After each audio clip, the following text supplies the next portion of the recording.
नमस्कार मित्रांनो, काही आजार असतात जे आपल्या लैंगिक आयुष्यावर बॅड इफेक्ट करताना दिसून येतात. त्याविषयी आज आपण थोडक्यात माहिती घेऊया. मी आहे doctor Umesh. As a clinical sexologist म्हणून गेल्या 40 वर्षापासून मी तुम्हाला सतत मार्गदर्शन करीत आलेलो आहे. मित्रांनो, लैंगिक आयुष्य चांगलं राहण्यासाठी आपलं शरीर निरोगी असणं एकदम गरजेचं असतं. पण वयानुसार काही आजार जे असतात आपल्या शरीरामध्ये घर करून बसतात आणि त्या आजारामुळं दोघांना, स्त्री किंवा पुरुषांना, दोघांनाही लैंगिक समस्यामध्ये काही लैंगिक आजार दिसून येतात. त्याविषयीच आज आपण बोलतो आहे. जसं की सर्वात प्रथम मी सांगेल की एज फॅक्टरमुळं डेफिनेटली कुठं कुठं तुमच्या रक्तातील टेस्टोस्टेरॉनची जे लेवल असते ती कमी होताना दिसून येते.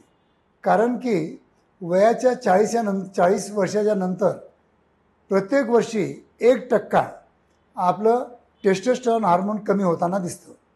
त्याचप्रमाणे स्त्रियांमध्ये इस्ट्रोजन आणि प्रोजेस्टेरॉन हे जे 2 हार्मोन असतात यांचं पण प्रमाण कमी होतं आणि त्यामुळं त्यांना मेनोपॉज येतं किंवा त्यांची मासिक पाळी थांबते आणि त्यामुळं त्यांच्या शरीरामध्ये सुद्धा काही लैंगिक आजार दिसून येतात.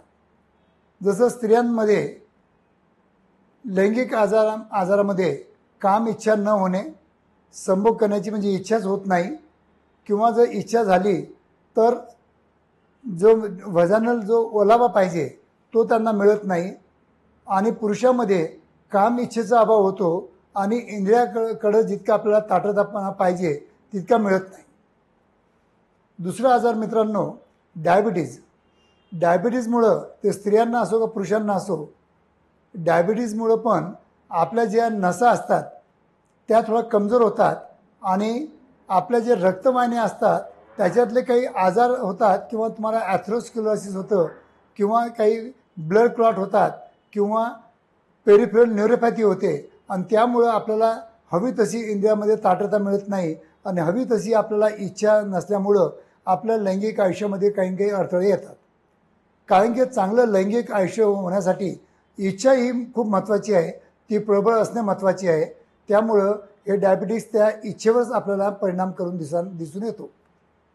त्यानंतर हायपरटेन्शनमुळं आपल्या जे रक्तवाहिन्या असतात त्याच्यातलं त्या थोड्याशा हार्ड करतात आणि जितकी त्यांची म्हणजे मुवमेंट असते ती कुठेतरी कमी होते आणि त्याच्यामुळं त्याच्यामध्ये ॲथेरोस्क्लेरोसिस किंवा काही गाठी निर्माण होतात.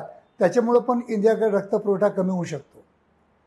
त्याच्यानंतर आर्थरायटिस पण असा आजार आहे की बघा, जेव्हा आपल्या बॉडीमध्ये कुठेही पेन असेल त्या दिवशी आपली सेक्स करण्याची इच्छा नसते, कारण की आपलं पूर्ण लक्ष जे आहे त्या पेनकडेच असतं, त्या वेदनेकडेच असतं. त्या वेदनेमुळं पण कुठं आपल्या लैंगिक आयुष्यामध्ये अडथळा निर्माण होऊ शकतो. त्यानंतर आहे काही थायरॉईडचे आजार, ज्याच्यामुळं थायरॉईड ग्रंथी पण खूप महत्त्वाची आहे, ती पण आपल्या सेक्च्युअल लाईफमध्ये एक महत्त्वाची ग्रंथी म्हणून काम करते. जर तुम्हाला थायरॉईडचे आजार असतील तर डेफिनेटली तुमच्या लैंगिक आयुष्यामध्ये कुठं तुम्हाला लैंगिक कमजोरी येण्याचे चान्सेस नॉर्मल पेशंटपेक्षा 50% तरी जास्त असतात. त्यानंतर व्हेरिकोज व्हेन जर तुम्हाला ही जर बिमारी असेल तर डेफिनेटली जर टेस्टिक्युलर व्हेरिकोज व्हेन असेल तर डेफिनेटली ज्या रक्त आपल्या हृदयाकडून इंद्रियाकडे जातात त्या थोड्या छोट्या असतात आणि इंद्रियाकडून हृदयाकडे जे रक्त परत नेतात त्याला आपण व्हेन्स म्हणतो, त्या थोड्याशा जाड झाल्यामुळं तर रक्त तिथं थांबत नाही आणि त्यामुळं पण आपल्याला इरेक्टाईल डिस्फंक्शन किंवा स्पर्म काउंट कमी असणे किंवा शुक्राणूची कमतरता असणे असे आजार उद्भवू शकतात. पण मित्रांनो, हे सर्व आजार जे मी तुम्हाला सांगितले हे पर्टिक्युलर म्हणजे 40च्या नंतर होण्याचे चान्सेस जास्त असतात. आणि खरोखरच आपण जर आपली लाईफस्टाईल चेंज केली, आपला आहार चेंज केला, आपलं थोडंसं मानसिक गोष्टीवर आपण थोडंसं वर्कआउट केलं तर डेफिनेटली या सगळ्या आजारापासून जर आपल्याला मुक्तता मिळाली तरच आपलं लैंगिक आयुष्य चांगलं सुंदर होऊ शकतं. धन्यवाद मित्रांनो.